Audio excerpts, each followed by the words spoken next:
We're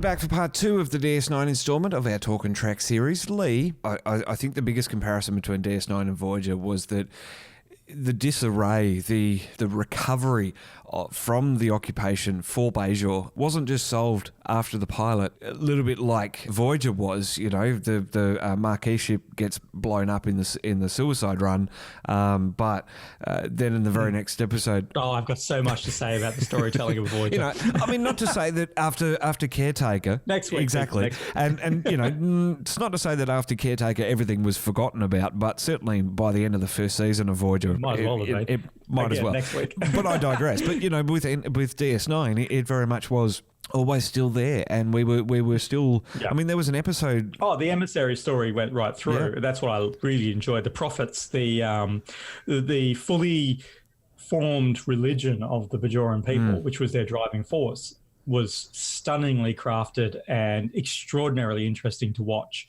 because it was this much better reflection of our society, where you have, you know, religions of the world that have to coexist with gene splicing and cloning and potential life on Mars and stuff like that. So all these religions have to learn to coexist with science. And that's almost the vibe that I get from the Bajoran kind of religion, of being this kind of, yes, their gods are aliens in a wormhole, certainly, but at the same time, what does that say about religion? What does it say about deities, stuff like that? And Star Trek's always kind of touched on some of those elements. And I just, I mean, I remember Nichelle Nichols, she was asked once how she could be on a show that's all about aliens and blah, blah, blah, and work with NASA and stuff and still be religious. And she said that her response to that was, well, to say that there's no life outside of Earth is to limit God, and I'm not about to do that. And I always love that line, because I think that's a wonderful way of kind of embracing the unknown, embracing the wonder that is the universe, and still maintaining a certain amount of faith, but a flexible approach to it. And I think that's important. So, yeah, that's why Deep Space Nine really appeals in that manner, because it is an exploration of that, of, okay, well, the Bajorans have had the wormhole aliens identified by a Starfleet. How do you reconcile that? And they smile politely and go, yeah, but to you, they're wormhole aliens, and to us, that they're the prophets. And I love that. That's a wonderful real world interpretation of how we kind of society. And I think people forget that element a lot. One other thing that DS9, or of many things that DS9 did well, and I want to specifically mention an episode, Our Man Bashir. It was so disappointing that they thought that there was this perceived copyright issue, and they never went back to Bashir's love of spy holonovels. But that homage to James Bond and the way that it was carried out and the way that it was so organically put in to the show was fantastic. And again, a testament to the writing staff. Our Man Bashir. What can we say about it? Well, I can say I'm not a big fan of it, actually. Oh, okay.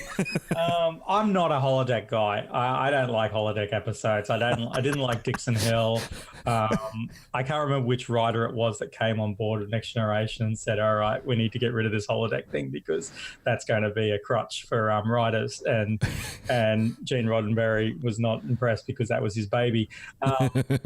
I'm just not a massive holodeck fan, because I'm so in love with the world that they've created anyway, that to try and continuously I'm not a big fan of the mirror universe either. I like to see our heroes in their universe working on their problems and doing, they get to live on a space station every day. And I understand it's completely natural, and I don't dismiss the episodes because that's fine. They are diversions, and there was a whole a character arc of Bashir and O'Brien solidifying their friendship through the Battle of Britain and stuff like that. So I completely, but I'm more than happy not to see it. More than happy to be off screen. So yeah, the Bashir, I like it. It was clever enough, but it's not an episode I rewatch, which is kind of it's not that's not to dampen your enthusiasm for it. Ladies and gentlemen, this is what happens when you don't share notes. No, that's oh no, and it's but that's the thing. That's what I love about Star Trek in general is that everyone comes to it with different approaches. You're loving that episode is no less valid than what I might love, separately to that. And I think that's probably a message that's lost on a lot of people right now. Yes. So perhaps, so you see Matt and myself have not called each other any names. We have not told each other how much we suck. It's a wonderful way of approaching this. We also haven't derided the writers and called the franchise totally off the rails. And it's not it's that's what's wonderful about a show that's got so many episodes is that some of them are going to absolutely gel with you and some of them aren't, and it's okay for that to happen. You don't have to love every single episode the show is still valid just because I'm not a massive fan of holodeck episodes or mirror universe episodes, which of course this show does a lot of. And quite kind of, I don't know. I don't like them, so it doesn't. It is what it is. So yeah, what I will mention, because it is the mirror. So mentioning Mirror, or the mirror episodes, is I'm on record as a massive original series fan. Always will be. That's the show that I came to Star Trek for, and that's the one that I love the most. What I also love about Deep Space Nine is that, of all the shows, I think Deep Space Nine honors the memory of the original series the most. We have the Klingons from 3 different episodes. Klingons show up a couple of times, which is amazing. We have, of course, my favorite episode, which is a cheat episode. To say that is your favorite is the Tribble episode when they go back in time to an original series episode, and it's amazing and it's so respectful and delightful, and I love it. But there are a bunch of other little references throughout when you're rewatching Deep Space Nine and you've just come off watching original series. There are so many references to original series on there, subtle references, some not so subtle. You don't have to look at the camera and go, Kirk did this. These are just really, really, it's a very respectful of original Star Trek writer's room. And I really appreciate that a lot. It really just added to the universe of Star Trek, confirmed a lot of things, planted a lot of things as well, and it was fantastic. I think one of the... It wasn't a slave to it, which I like too. This is the... and we'll talk about it in a few weeks' time, potentially one of my criticisms to season 2 of Discovery is being a slave to what's come before it type of thing, and having to do that and having to put characters in a box because we want to showcase stuff that's come. We want to be so full of canon that your canon's full of a canon and there's another canon inside that canon. Enjoy. And you got an issue with our canon? Here's some more canon. Exactly. So I think Deep Space Nine just absolutely nailed the balance of referencing original Star Trek without feeling ever obliged to kind of constantly look at the camera and go, you'll recognize this name. Yeah. Wink. It's Harry Mudd's granddaughter. Stuff like that. I think they just did a fantastic job for that. You mentioned it before, fantastic writing job, bringing Worf into the show, adding Worf to the show. I mean, it was struggling a little bit. It was being criticised for being a bit too slow, a bit too pedantic through the first 3 seasons.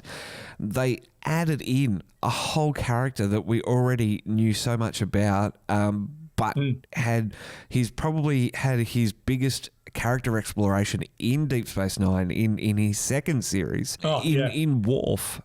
We brought him in, we added him in, and he became a love interest, which, wow. I mean, and they tried to do that in Next Generation at the very last second, which is probably not the time to do it. Have Troy. By the way, you're in love with Troy. Oh, okay, good, excellent. and another show is guilty of that, but we'll get into that later, probably next week. But I just, look, is Worf a Next Generation character, or is he a Deep Space Nine character? I mean, it's this wonderful thing of Worf is just a Star Trek character. And to bring him over was such a delight. He had so much more meat on the bones for Worf in this series. In Next Generation, originally I kind of wrote Worf off as a character that I wasn't really interested in. And then rewatching Next Generation a couple of times, I discovered the joy of Worf, which is basically that Worf is one of the funniest characters you'll ever encounter in Next Generation. Not as funny in Deep Space Nine, which is probably appropriate because he was a much more serious character in that series. But I just think that it was a great job by Michael Dorn and I know Michael Dorn seems to just love playing Worf. That's just his thing. And it's so weird. Michelle Forbes doesn't want to commit to a 6-season thing. You have to ban Michael Dorn from the set to keep him off your show. He's pitching at the end of Deep Space Nine. Okay, now, and Worf gets aboard a starship that shoots itself into the Delta Quadrant. And that's a show I would watch. Collides with the Voyager, and then suddenly he's on board a Voyager. Oh my God! So I love Worf being there. I love Worf being there. And I love Worf interacting with Core. So we've got 2 generations of Klingons colliding, and Worf having to address his feelings about the Klingon Empire. The Klingon Empire storylines really get resolved in Deep Space Nine. They're kicked off in Next Generation. So that's another storyline which is dragged over to Deep Space Nine. Like we have Gowron become a character that has to be dealt with in a different show, and that's a delight. That's a delight to kind of to clean up those loose ends. Tomorrow, Lee and I are going to wrap this all up as we dive into the extended storylines of the show and discuss what we left behind. In the meantime, get exclusive access to podcasts, behind-the-scenes info, uncut editions of the show, and this month's Talkin Trek eps in full by becoming a member on Patreon today. Support Australia's unofficial home of Star Trek. Get even better with membership starting at just $1 a month. Jump over to patreon.com/Trekzone.org.au. You can also get social with Trekzone. Australia's unofficial home of Star Trek is everywhere you are. Get the wrap up on our Facebook page, keep in the loop on Twitter, and relive Trek episodes on Instagram. Plus, you can catch the latest podcasts on your favourite podcasting app. New content is being added all the time to Trekzone's YouTube channel, Talkin Science with Dr. Brad Tucker on Tuesdays, Trekzone Live on Thursdays after the Vegas or Bust tour, and a Trekzone Conversation on Saturdays. Don't miss a moment, subscribe, and ring the bell to be the first to know about new eps. We'll see you tomorrow when Lee and I wrap up our discussion of DS9.